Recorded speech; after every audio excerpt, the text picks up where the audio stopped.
Thank you.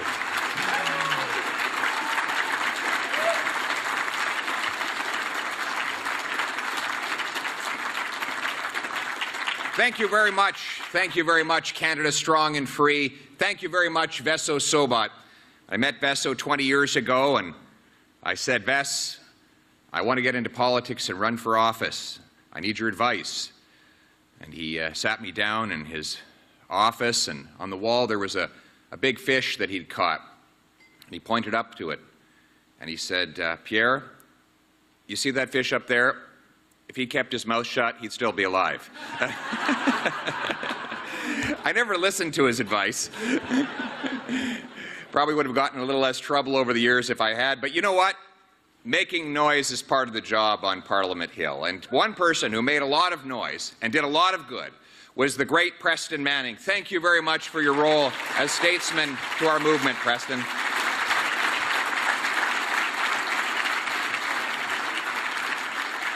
I first saw Preston Manning driving in the back seat of my parents' car, headed south down McLeod Trail in Calgary, where I was growing up, and there was a big billboard with a picture of him and his fist in the air with one word, enough. Boy, oh boy, would that word ever sum up the situation we have here in Canada today, wouldn't it? And then we have the great Stephen Harper, who addressed this crowd yesterday. Don't you miss him yet? Sure be nice to have a prime minister again that doesn't admire China's basic communist dictatorship, right? You know, speaking of Trudeau, though, you know, speaking of housing, as Veso mentioned the subject of housing, Stephen Harper really does live rent-free in Justin Trudeau's head. He's still talking about him, still blaming him. And yesterday, in the House of Commons, we got debating infrastructure. And he claimed that Harper had spent infrastructure money building gazebos and doorknobs, to which I replied that the current government had as its very first infrastructure the installation of a brand new doorknob in the Prime Minister's office. That took you a minute there. But really, how's it looking after 8 years? You know, we had a deal in this country, didn't we? You work hard, you follow the law, you get a good house in a good, safe neighborhood, you make a good living and a great life. But that deal, just like everything else after 8 years in Justin Trudeau's Canada, is broken. The deal is broken. Look around you. We have 35-year-olds living in their parents' basements because the cost of housing, of mortgage payments, rent payments, and down payments has literally doubled under his watch. Look at the single mother who's cutting back on meals so that her kids don't have to. Look at the seniors that choose between eating and heating because he's raising the carbon tax on the price of gas and home heating oil. And look at the danger in our streets. I arrived in Nanaimo the other day, and within 5 minutes of getting off the plane, I realized how bad things were. The pilot walked up, showed me a picture on his phone of his surveillance camera at 12:48 a.m. a few nights earlier, where 2 methamphetamine addicts were doing drugs, carrying around daggers and billy clubs in his backyard, scavenging for goods they could steal. I then learned that a local man had his tools stolen by some addicts who were living in a tent city. He went to get the tools back, and they shot him, and so he was then in a coma. I walked a little further, and I saw the Nanaimo local newspaper, which indicated that overdose deaths are double at the start of this year what they were at the start of last year, even though we were told that all of this drug abuse was simply the temporary result of COVID-related mental health issues. Look across the country. We're more divided than ever, seemingly by design of a Prime Minister who wants to turn citizen against citizen so that he can aggrandize the power of the state. Everything feels broken. But the good news is, as Vesso pointed out, we're going to transform the hurt that Trudeau caused into the hope that Canadians need.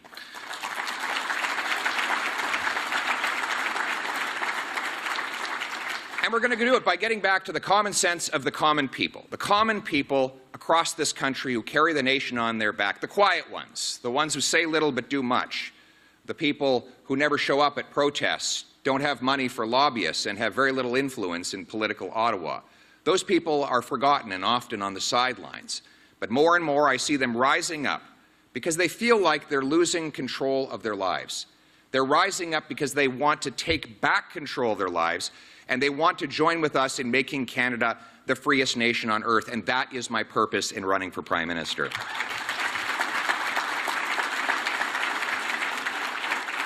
We're going to bring home a Canada that works for the people who work.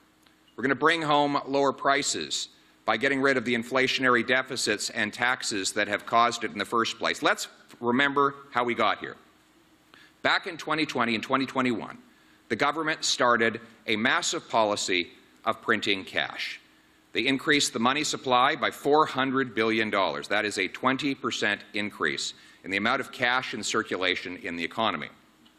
They did this to spend money, much of it not even related to the COVID crisis, but on other discretionary matters. We warned them at the time that creating more cash, more money chasing fewer goods would, as always, lead to higher prices. Of course, this is an inescapable relationship in economics that goes back thousands of years. Every time an emperor, a king, a queen, a president, or a prime minister has created cash to fund his sumptuous spending, it has resulted in exactly two things.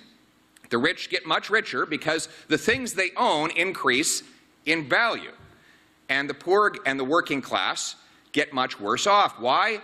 Because the things they need become more expensive. It's a gigantic wealth transfer from the have-nots to the have-yachts. Why is it that all the banking economists were so supportive of this money printing exercise? Because, of course, they profited off it. CEOs saw their the price of their shares rise, and they were able to profit off the backs of the misery of working-class people who saw the value of the purchasing power of their paychecks go down. Meanwhile, we have across the country today an interest rate hike meant to counter the money printing that the same central bank did not long before. And again, who's paying for that? The working class people who now can't afford homes. All of this was entirely predictable. In fact, I predicted it not because of any economic insight that wasn't already there. You could look back to the stories of, say, Dionysius, who was the ruler of the then Greek-controlled island of Sicily. And he had tried everything to create new money until he came up with the most creative idea at all. He would just confiscate the coins, and where there was a one on each drachma, he would mark 2. And all of a sudden, he doubled the money supply. He gave people back half as many coins, but each one of those coins had a 2 instead of a 1. Well, the result, of course, was that he cut the wages of the working people on the island in half, while enriching all of the people who lived inside the court and inside the castle walls. Does that not ring a bell today? A smaller and smaller group of people get richer and richer, feasting off the state and not by their own labor and their own work. So we have solutions for this. A Conservative government will cancel major spending increases, bring in a new dollar-for-dollar law that will require the government find $1 of savings for every new dollar of spending. This was instituted in the United States in the 90s. They capped spending, got rid of the deficit, paid off $400 billion of debt. But as soon as the law lapsed, they went right back into deficit, and the Americans have been in deficit ever since, which proves that politicians need legal limits on their spending, or else they will spend other people's money irresponsibly.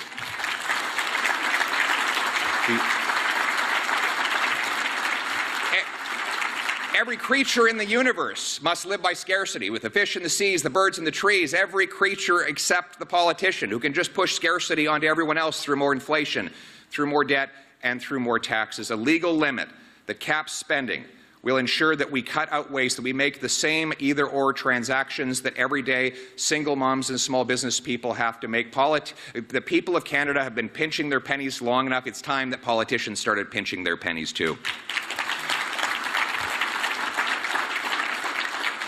And we reject the idea that fighting for the environment means raising taxes on our working class. So far, Trudeau has not hit a single climate target, even though he's imposed a massive and growing carbon tax on the Canadian people. A Poilievre government will fight climate change and protect the environment with technology and not taxes. We will axe the tax and put money back in the pockets of the Canadian people. And we're going to bring home powerful paychecks by ending the war on work. We have a war on work in this country. You earn another dollar, you get penalized. I read the other day that a small child asked her father, what is a tax form? And he said it's just like a report card, except in reverse. In a report card, the more you get the right answers, the better the grade you get. But on a tax form, the more you do the right thing, the worse you're left off. That's our tax system today. A fine is what you pay for breaking the law. A tax is what you pay for working hard.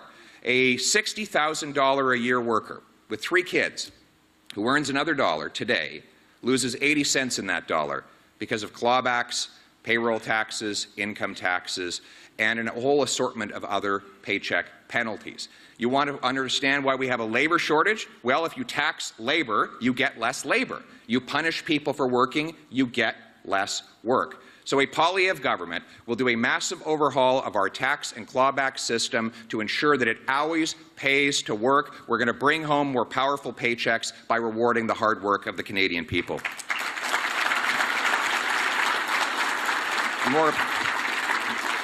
More powerful paychecks also means getting the gatekeepers out of the way to let people earn more. Here we are today with a doctor shortage, but yet the 19,000 foreign-trained doctors are banned from working. When they apply, they're run in circles by provincial gatekeepers that do years of study into the history of every single foreign-trained graduate. It's so bad that it's not just affecting immigrants. I recently met a young lady from Montreal who had to go to Ireland to get into med school because there were no places in Quebec. When she graduated, they wouldn't let her do a residency in Quebec, so she went to California. And after she's done in California, they won't take her back in Quebec because they don't accept California residents in the Quebec medical system. But guess what? The Irish Minister of Health wrote her a letter inviting her back to practice in that country.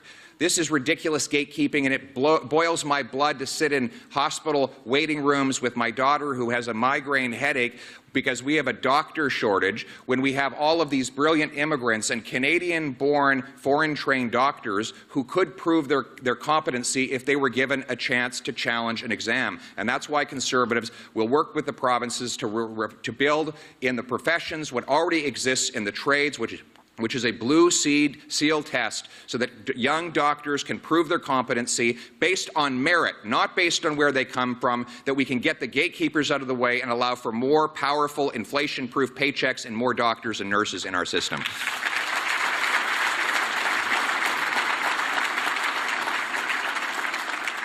And we will clear the way so that Canada can become energy independent again. We will repeal C-69 and C-48, that we can build Canadian pipelines with Canadian steel to Canadian shores.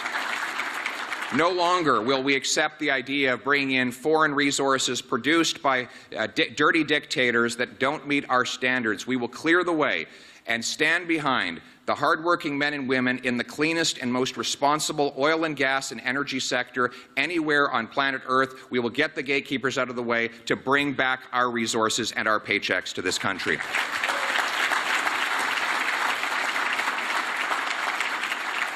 And frankly, we will actually bring homes back to this country. You know, the reason we don't have homes is because government gatekeepers prevent the construction in the first place. We actually have the fewest houses per capita of any G7 country, even though we have the most land to build on.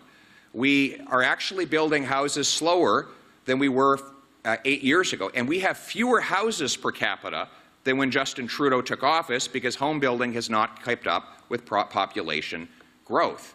And we know why this is. We rank 64th on planet Earth for the time it takes to get a building permit. This means there's 63 other countries where you can get a building permit faster than in Canada.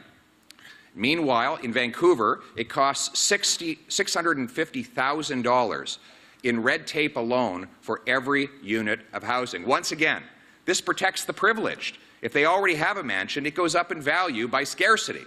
But it hurts the working class by permanently shutting them out of home ownership. 9 in 10 young people believe they will never own a home. The answer, of course, is to start to leverage the prodigious funds the federal government spends on municipal infrastructure to get the gatekeepers out of the way. I think it's time to be a little less polite when it comes to the gatekeeping mayors. I know that we have this tradition where everyone is supposed to go along to get along. Well, that's not going to happen if gatekeepers prevent our young people from having homes. I will link the number of infrastructure dollars a big city gets to the number of houses it allows to be built. We will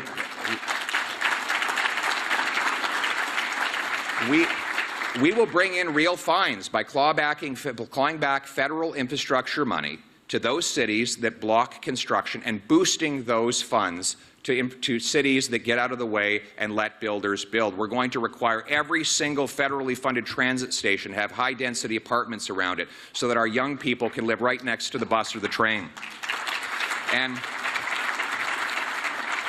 then there's this big empire of big, ugly government buildings, 37,000 of them, and many of them are empty with so-called work from home. I'm going to sell off 15% of these buildings, and it warms my heart to think of the beautiful family pulling up in their U-Haul, to their wonderful new home in the former headquarters of the CBC.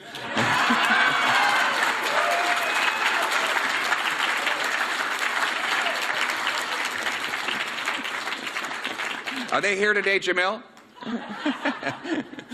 We're also going to bring home safe streets again to our country. Violent crime has shot up 32% under Justin Trudeau's catch-and-release bail policies.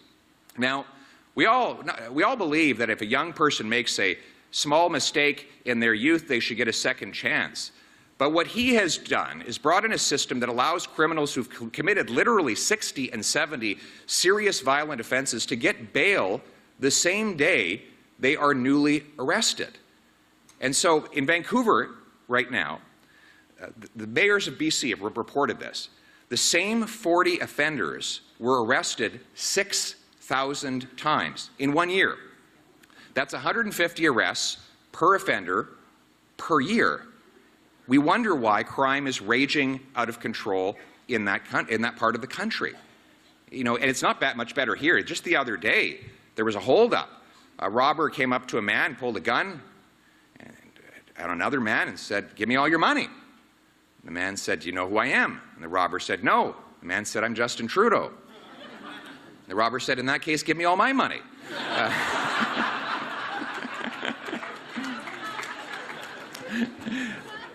But joking aside, the policy of flooding our streets with repeat dangerous offenders and drugs has made life more and more dangerous.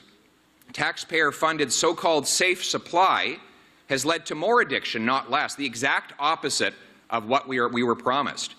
Under Trudeau, overdose deaths have gone up by 300% in British Columbia. Recently, they decriminalized heroin, crack, cocaine, and illicit fentanyl.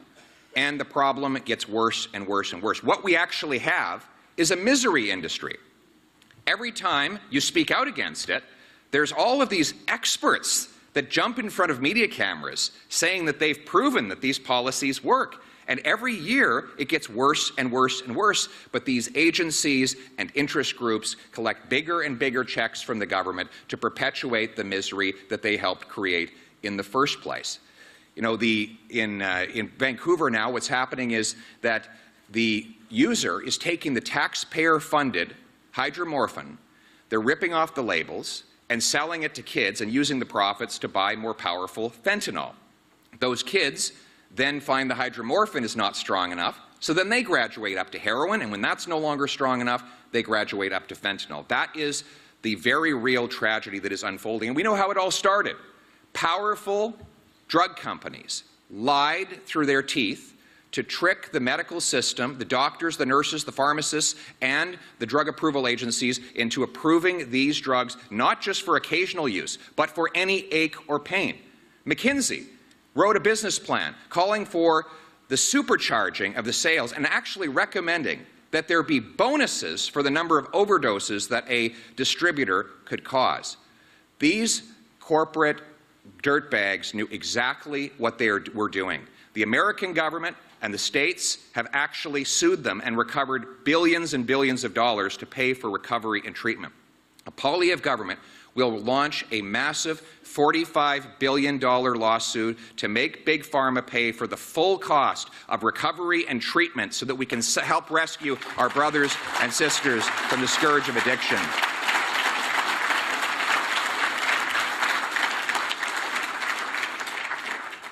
And we're going to bring back and bring home freedom to this country again.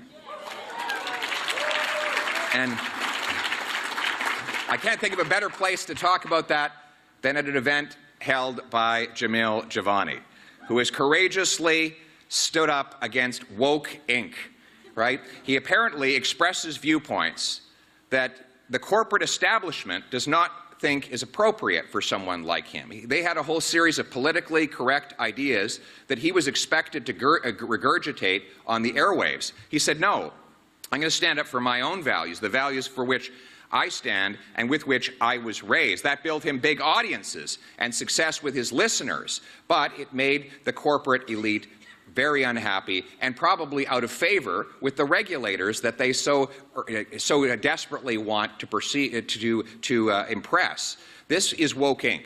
It's about large corporations in regulated oligopolies winning political favor by throwing around politically correct statements and advancing an agenda that makes no sense to anyone but them. This woke movement is an attack on the freedom of speech of ordinary people and the common sense of Canadians. And in Pierre Poilievre, Canadians will have someone who will stand up against woke corporations and for the rights of every single person to express themselves freely in a free country.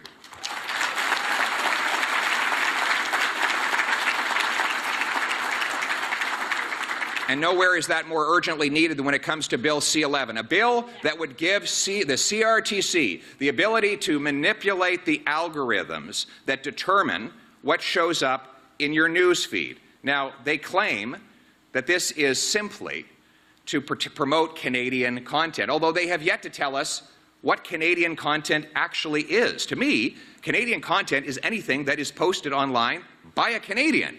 Right? We have 37 million Canadian content producers. They believe that it's only a small approved list of true experts in Canadiana who can be promoted. But if they are promoted up the algorithmic food chain, everyone else has to be demoted because there's only so much space on the screen. And that is exactly what this is really about.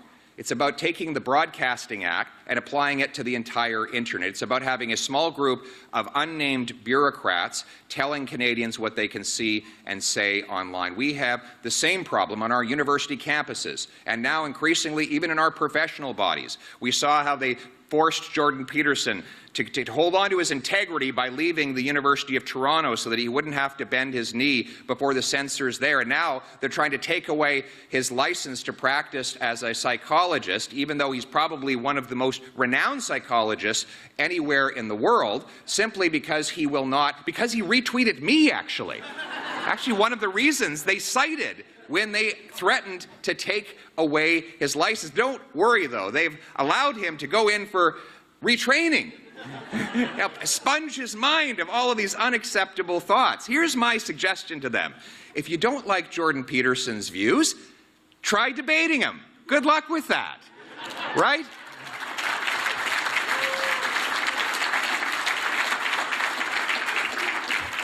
But we have something in our Constitution called Section 2B, the freedom of expression.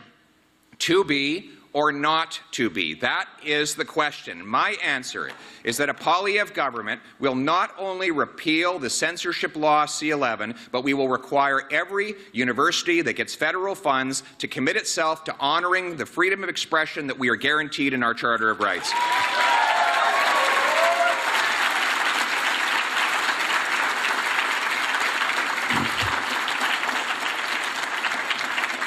We will respect the ancestral freedoms of our Indigenous people to continue hunting by keeping their hunting rifles. We will stand up for firearms owners and go after real criminals. But on these and all other issues, what you see is a singular purpose to every single policy that comes out of this government and out of the political establishment in Ottawa. Think about it. Everything they do is about a single solution. Doesn't matter what the problem is. Racism or misinformation online, they need censorship by a guy who was a practicing racist for most of his adult life, right? Violence, instead of going after criminals, they need to control whether people use hunting rifles. Poverty, they need to control more of the people's money in order that it would be spread around more fairly, which in reality means giving it all to them. Economics, when it comes to industry, instead of getting out of the way, they believe in scooping up everybody's money and picking which corporate winners get a handout. In each case, they always have one solution: less freedom for you and more control for them. Now, they have to find a way to justify this, right? Because if they believe that the human species, a member of the human species, is not capable of thinking for himself, then how could he possibly be capable of thinking for everyone else? Well, the answer they will give is that there's a special type of human, made of better clay, more enlightened and virtuous, all-knowing to protect us against misinformation and crazy ideas that might circulate. You saw this just the other day when Justin Trudeau gave a rambling talk about the growing pandemic of people who believe in a flat earth. Did you see this? He actually gave a talk about how never before in human history, he claims, did anyone believe that there was such a thing as a flat earth. Okay. That's what he said. I'm not kidding. But then along came the internet, and this crazy idea was born, and it's spreading like wildfire. And if he doesn't control the internet, more and more people will be convinced that there's a flat earth. I'm not kidding you. This is actually, you can go and Google it, look it up on YouTube tonight before it's censored by C11. Look it up, seriously. But that is, this is, most of the remarks, by the way, were themselves filled with misinformation, which in it demonstrates the ultimate contradiction of censorship. Because the censor is obviously subject to the same human frailties as everyone else, potential dishonesty, or in this case, probable ignorance. But in any case, we know that whatever frailties and mistakes that an individual might make in reading information that he finds online or anyone else could be made by the censor himself. Who watches The Watchmen is ultimately the contradiction that the censor must overcome. But in order to avoid overcoming the contradiction, what they do is insult the people. You see, to make government big, you have to make the people small. And that is the origin of the small fringe minority comment that Trudeau has now apologized for. Pointing his finger and calling anyone that asks questions about a foreign dictatorship's interference in our democracy a racist is one way to keep the tough questions away. But every day you will see him try to denigrate the intelligence and the goodwill of the everyday common person. That is the only way to justify exerting more and more control from the top onto everyone else. You know, the real geniuses in politics understood how little they actually knew. Winston Churchill, for example. Okay, there's a guy with a brain. 58 volumes of Nobel Prize-winning literature foretold the rise and the aggression of Hitler, foretold the Cold War when he said that the Iron Curtain was settling across the middle of Europe, invented the battle tank, predicted what we now have as an iPad or a tablet back in the early 1930s, an incredible brain, but yet he knew how little he knew. He actually became a bricklayer and joined the Bricklayers Union to remind himself how brilliant the common man was. And he knew that after he left his brick wall, but before the grout settled, his aides would have to come and reset the bricks because he'd done such a bad job of it, right? But that was because he honored the common people. One of my favorite stories of him was not his great witticisms or his powerful speeches. He was walking in the streets of London after one of the big Nazi raids had toppled buildings. And he used to go out and listen to the common people, hear their stories. And one day he happened upon a lady who'd been trapped under rubble. And so he went with his team and they scraped away the rocks and dust and they helped her to her feet. And she was shaking and trembling. And she looked him in his eyes and said, "Thank you." And as she was helped away, he stood in stone silence. And his staff noticed there were tears pouring down his face. And after a few moments, he said, "There goes greatness." What he meant by that was that wars were not won by kings or queens or even generals. They were not even won by prime ministers. They were won by the defiance of the everyday common person. You see, it was the sophisticated aristocrats that wanted to give in to Hitler, that believed that he could be appeased. It was actually the common people on the ground that stood up, that had the most to lose, who stood up and fought back. It was the tea ladies who rushed to go and work in the munition factories. It was the truck driver who got out of his truck and shouldered a rifle to go to the front lines, charging out of the trenches and into harm's way. It was the courageous ones that stood on their rooftops throwing rocks defiantly at Nazi warplanes that went overhead. It was the everyday common people that were the great ones. Now, we have those great people here today. In fact, if you want to see goodness, greatness, and genius, don't look to those above, look to those all around you. You know, we often call these the ordinary people, but I'll tell you, they are not ordinary. They are extraordinary.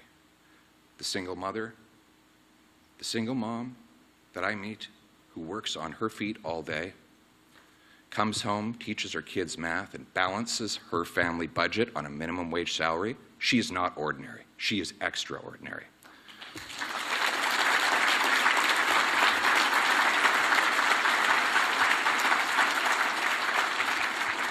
The farmer that masters the sciences of soil and storm to bring food from his field to your fork is not ordinary. He is extraordinary.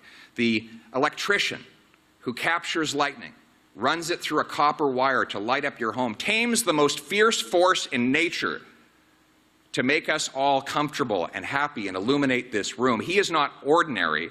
He is extraordinary. The policewoman who dodges bullets by day and reads bedtime stories to her children at night is not ordinary. She is extraordinary.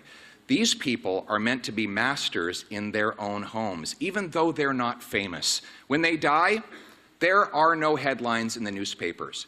There are no eulogies on the floor of the House of Commons.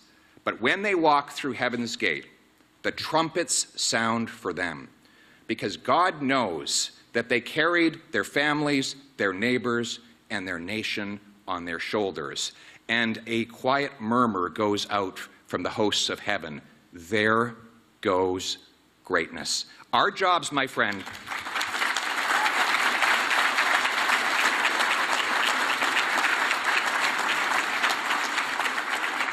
our jobs, my friends, are to be the champions of these people, the common sense of the common people, united for our common home.